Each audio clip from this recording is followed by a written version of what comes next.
You are listening to Down Home. It's February 28th, 1930, a bitter cold night in Oakville, Ontario, Canada. The streets are quiet, still, until the sound begins. A slow, rhythmic sound of boots striking pavement. 75 men are marching down the middle of the street, an unusual sight in this small Ontario town. Even more unsettling is what they're wearing. White robes and pointed hoods. The Klan has arrived on a mission. They have heard that a black man and a white woman have been seen in each other's company, and they have arrived to do something about it. I'm Derek Wise, and on behalf of Jay Jones, welcome to Down Home, the Canadian experience from two black men. Breaking new ground, breaking new ground, breaking new ground, simple breaking new ground, breaking new ground, breaking new ground, simple breaking new ground, breaking new ground, breaking new ground, simple breaking new ground, breaking new ground, breaking new ground, yeah. On a high plateau. So, this story is wild. Yeah, man, it totally is. The more I read it, and the more things unraveled, and I was like, oh my gosh. Yeah. The one thing that it does do, it really flies in the face of, in Canada, we have this like pristine image. People they clutch their pearls and say, oh, this doesn't happen in Canada. Like we get that type of reaction all the time. But the gentleman that we had on early in our first season, where he wrote the book Jim Crow Lives Here. Oh, Len Parrish. Len Parrish. Yes. Oh my goodness. Sorry, Len. Yeah. Sorry, man. What an interesting conversation that was. It really illustrated that this stuff did happen. It does happen. And it still does happen here. Yeah. And in 1930, it definitely happened in Oakville when the KKK sort of marched through town because they disagreed with a union between a black man named Ira Johnson and a white woman named Isabel Jones. Mm-hmm. And it was the first time anything like that had happened, sort of. And a lot of things, you said it was wild, a lot of things happened because of it. Now I'm more interested in the fallout, some of the things that I saw, and I was like, wow, this is kind of crazy. And it sort of lends itself to sort of what's happening today, just from systemic racism itself, Mm-hmm. So, but anyway, I want to know your thoughts on what some of the thoughts that you had reading this. Well, just some of the interesting points, like number one, they didn't burn one cross; they burned two crosses. Yeah. So there are a couple of other things in between there, right? So they burned a cross. They marched 75 Klansmen, mm-hmm. marched into downtown Oakville, burned one cross. Yeah. Bystanders were like gathering around, going, "What's going on here?" Mm-hmm. But nobody stopped them. Yeah. And then they went off, and as you said, they were in search of Ira. Mm-hmm. And what the funny thing is like the aftermath of what happened was, first they went to Ira's house and they forced them out. They took the Isabel; she was given to her mother, taken back to her home. Then they took Ira's family, including his aunt and uncle, maybe, and drove them, and then to their house, I believe it was, and then planted a cross and let them watch it burn, and basically said, if we ever see you walking around with a white woman again, you'll be dealt with. Yeah. And which was funny. Like, as I read the article, I was like, all these guys were from Hamilton, first of all. Yeah. They took it upon themselves. And then they were all looking for the police chief. And the police chief did meet them once the word got around town. And they took off their mask. And he knew them. He shook their hands, and they were like, "Yo, yeah." And then the aftermath is what I'm talking about. Is in the paper, they simply basically said, "Oh, the Ku Klux Klan, they didn't really show much violence. Forget about burning the cross, but they didn't show too much violence, and they handled themselves the way they should." So it was actually almost it was they had these redeeming qualities to some people within that, but there was a media onslaught after that. I don't know, based on the black leaders Yeah. of the few black leaders that were in Toronto at the time. What makes this event unsettling is how public it was, and how little resistance the Klan faced in the moment. While there was some outrage after and it drew media attention across Canada, it also exposed how organized and emboldened the Klan had become in parts of Ontario during that period. The Oakville incident is often cited as a clear example that anti-black racism and Klan activity was not confined to the United States. In the late 1920s and early 1930s, the Klan had a significant presence in Canada, especially in Ontario and Saskatchewan, where they targeted not only Black and Indigenous Canadians, but also Catholics, Jews, and other minority groups. Yeah, they were so the Klan was so emboldened that they sent letters to the Globe and Mail and the Toronto Star outlining their actions. Yeah, And the Klan leaders signed these letters. yeah, As if this was the upstanding and right thing to do. yeah. So the so the black community, as you said, the black community got a hold of this information and said, well, hold on now.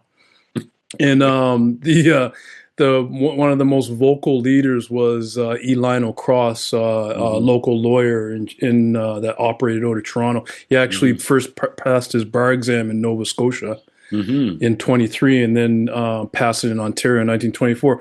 But he was the most vocal of the local black leaders, and they raised a stink, and rightly so. And that's where the follow-up started to happen.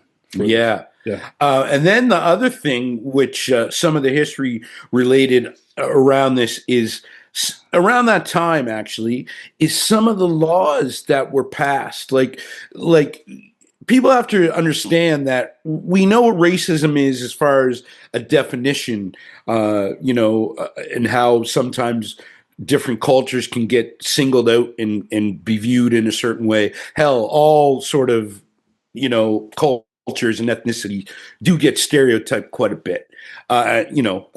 Whatever, that is what it is. But the fact of the matter is that we often talk about the systemic things that really are built and instilled in society and changes the perception of the way people think about these said ethnicities and cultures, and puts them in categories based on what was created. So what I'm hinting at was there were acts made that, say, for immigration purposes. I'm getting a little bit off course, but around the times, I just want to paint that picture.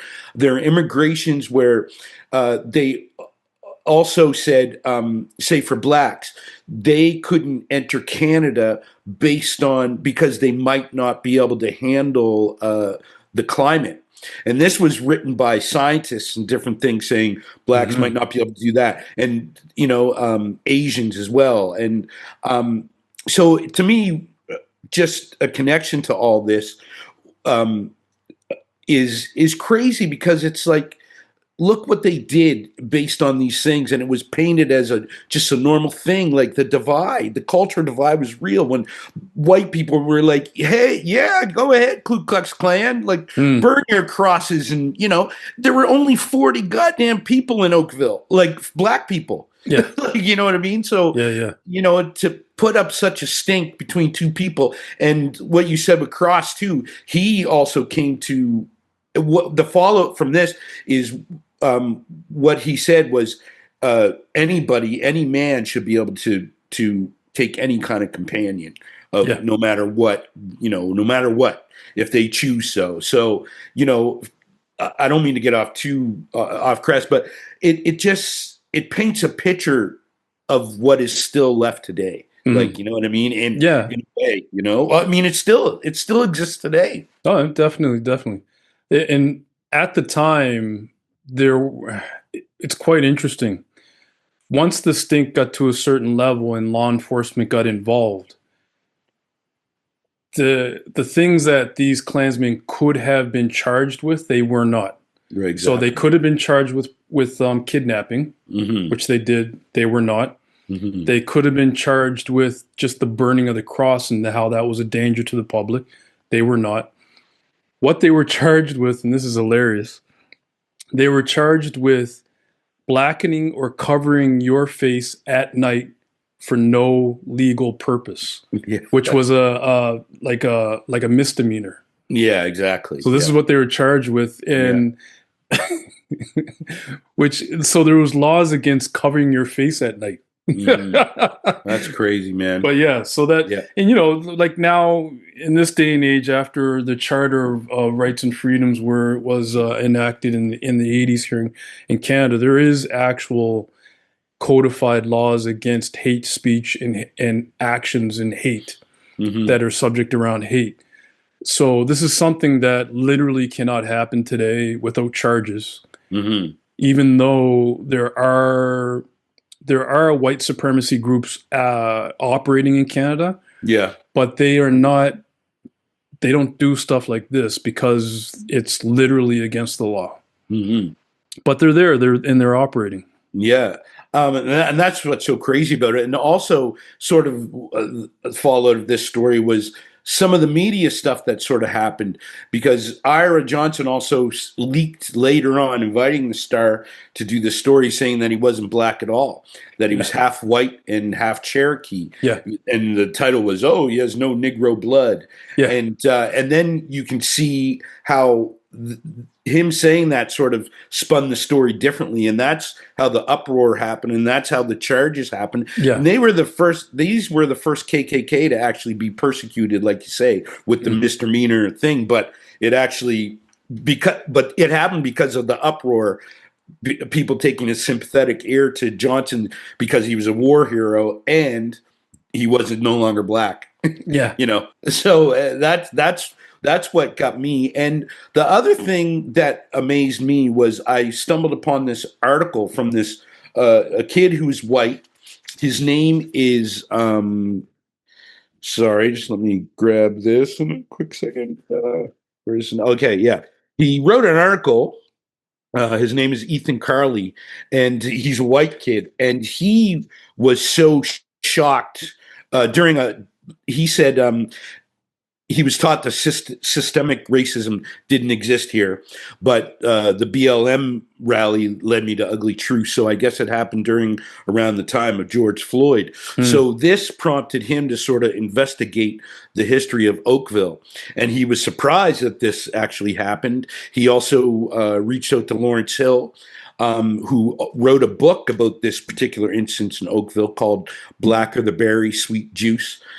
So he reached out to him, got some context of what it was like, and he was just so taken aback that this town that he viewed as safe and this and that had this underlying hate. And he looked at the history of Oakville and him as a white kid admitting, it was built by white wealthy men. And he was like, there's so many things and we've been able to accumulate wealth. And, and these parts of black history, he even said, they need to be known even as a white person. So I thought that was a pretty good thing.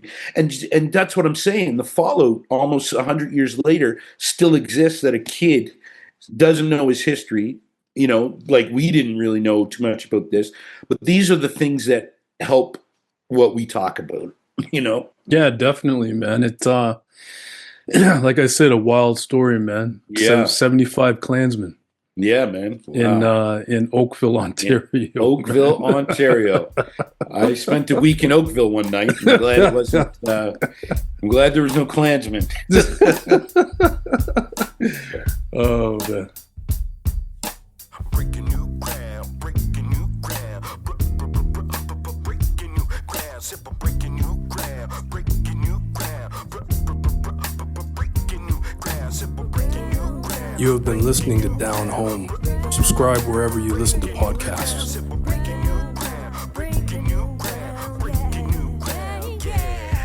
On a high plateau, from the one down below to the future of the funk, getting lost in the flow. Contact with the spot magex. Now it's time to flex with the force from the soul, reaching all aspects, getting deep, no time to sleep as you reach your next phase, laying it all on the line. New trails start to blaze, it's a fire inside, a brand new path, breaking down the sum to one, feeling free. I just laugh with the joy of a beat boy. Just The song Breaking New Ground from The Breakdown.